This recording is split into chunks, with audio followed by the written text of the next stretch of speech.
Mateus, capítulo 25. Evangelho de Mateus, capítulo 25. O tema da pregação de hoje é Jesus está voltando. Mateus, capítulo 25, a partir do versículo 1. Na minha Bíblia tem um título que diz: o sermão profético continua, a parábola das 10 virgens. Vamos ler Mateus 25, versículo 1. Então o reino dos céus será semelhante a 10 virgens que, tomando as suas lâmpadas, saíram ao encontro do esposo. E 5 delas eram prudentes, e 5 loucas.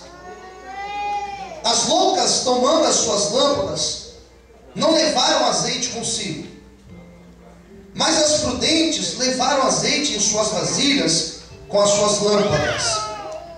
E tardando o esposo, tosquenejaram todas e adormeceram. Mas à meia-noite ouviu-se um clamor: aí vem o esposo, saí-lhe ao encontro. Então todas aquelas virgens se levantaram e prepararam as suas lâmpadas. E as loucas disseram às prudentes: dai-nos do vosso azeite, porque as nossas lâmpadas se apagam. Mas as prudentes responderam, dizendo: não seja caso que nos falte a nós e a vós. Ide antes aos que o vendem e comprai-o para vós. E tendo elas ido comprá-lo, chegou o esposo. E as que estavam preparadas entraram com ele para as bodas, e fechou-se a porta. E depois chegaram também as outras virgens, dizendo: Senhor, Senhor, abre-nos a porta. E ele respondendo disse: em verdade vos digo que vos não conheço. 13. Vigiai, pois, porque não sabeis o dia nem a hora em que o Filho do Homem há de vir. E todos digam amém. Vamos orar, feche os olhos. Senhor Deus e Pai, é com temor que nesta noite eu venho pedir a Ti: usa a minha vida, para que através desta palavra, Senhor, todos aqueles que vão ouvir, que vão assistir, todos aqueles que estarão acompanhando aqui na igreja essa pregação, que sejam tocados pelo Teu poder, que sejam tocados pela Tua glória, e que no nosso ser possa surgir temor, meu Pai, para que nós possamos viver assim atentos para o grande dia do Senhor. Graças Te damos em nome de Jesus. Todos digam amém. Você pode aplaudir o Senhor com muita alegria. Aleluias. O tema da mensagem é: Jesus está voltando. Ontem, sábado, dia 21 de maio, disseram que o mundo ia acabar. E muitas pessoas ficaram preocupadas. E muitas pessoas deram crédito a essa palavra. Ouviram isso e acreditaram. E imagine só que caos.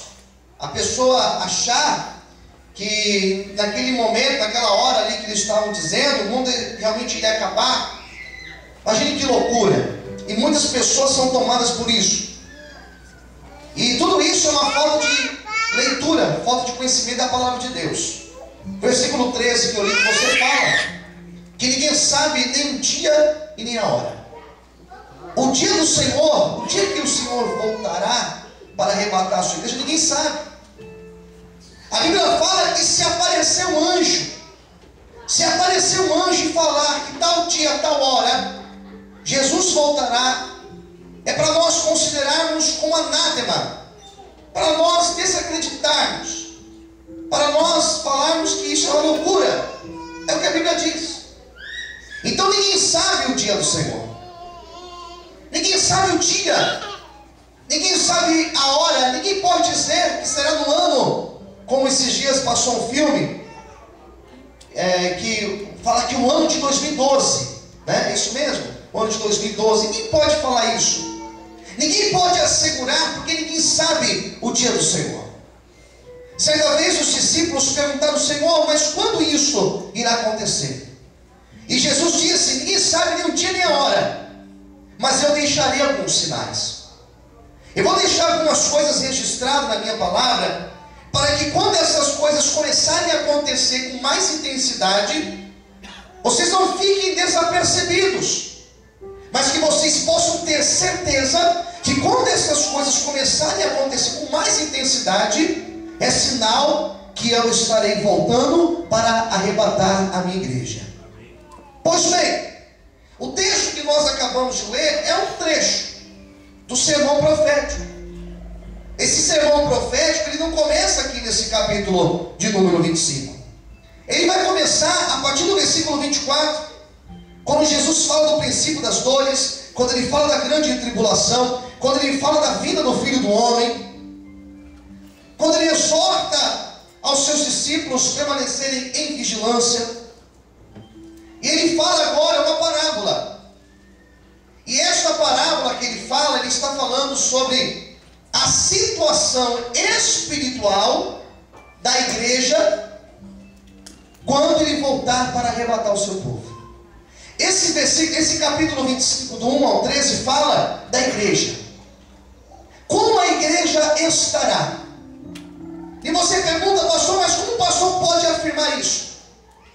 Por algumas coisas. Primeira delas, esse texto fala de 10 virgens.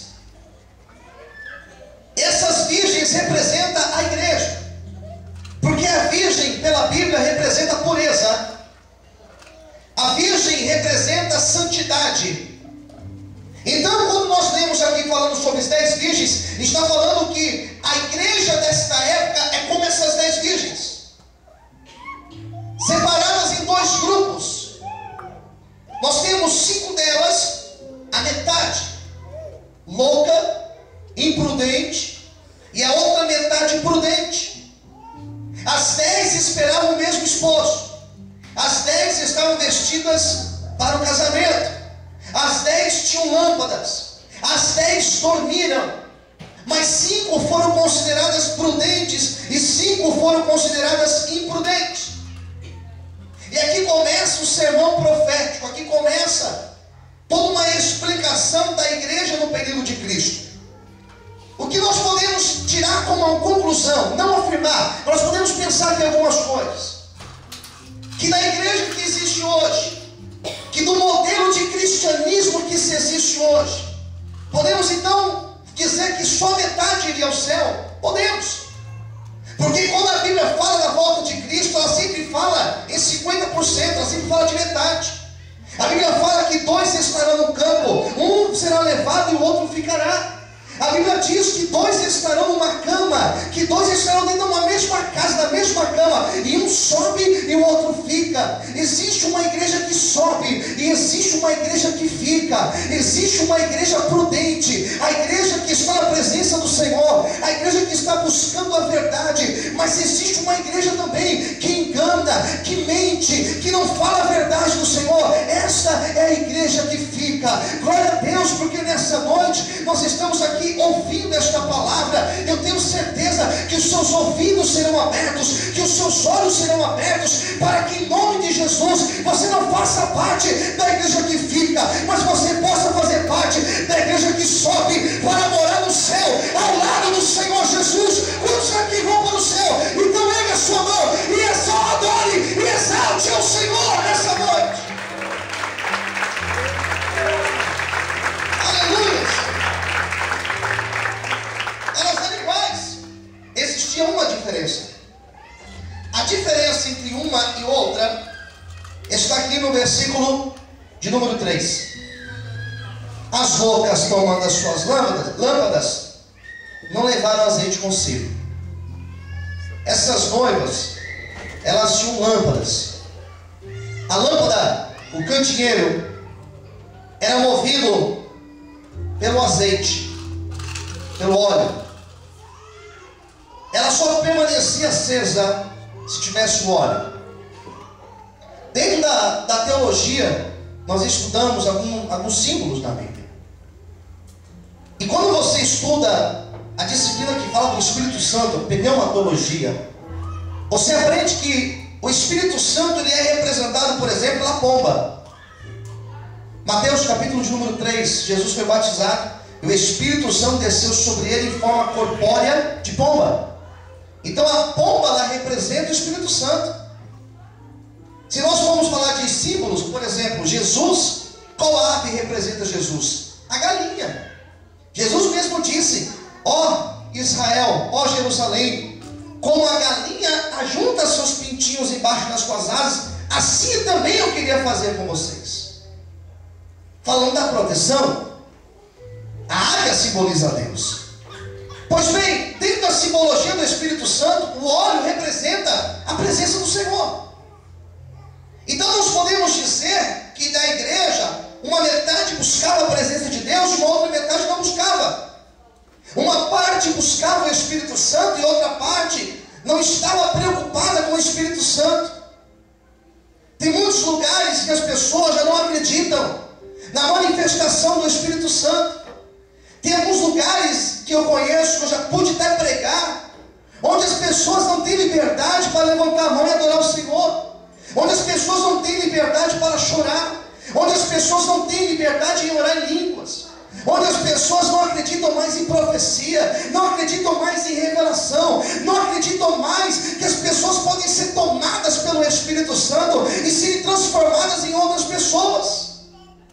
Tem lugares que eu conheço em que o Espírito Santo ele já não habita mais na igreja, onde a igreja é uma reunião vazia, onde é uma reunião que se fala de dinheiro, se fala de política, se fala de tantas coisas, mas não se fala do Espírito Santo. Nessa igreja não tem cura, nessa igreja não tem libertação, nessa igreja o diabo nem manifesta, porque o diabo já está lá dentro atuando. Mas eu glorifico o Senhor, irmão, porque essa igreja aqui, ela é uma igreja simples, é uma igreja de bairro, mas é uma igreja onde habita o Espírito Santo, onde o enfermo entra e é curado, onde a pessoa oprimida entra e ela é liberta, onde a pessoa possessa por demônio, ela manifesta o demônio e Jesus liberta, Jesus traz a transformação.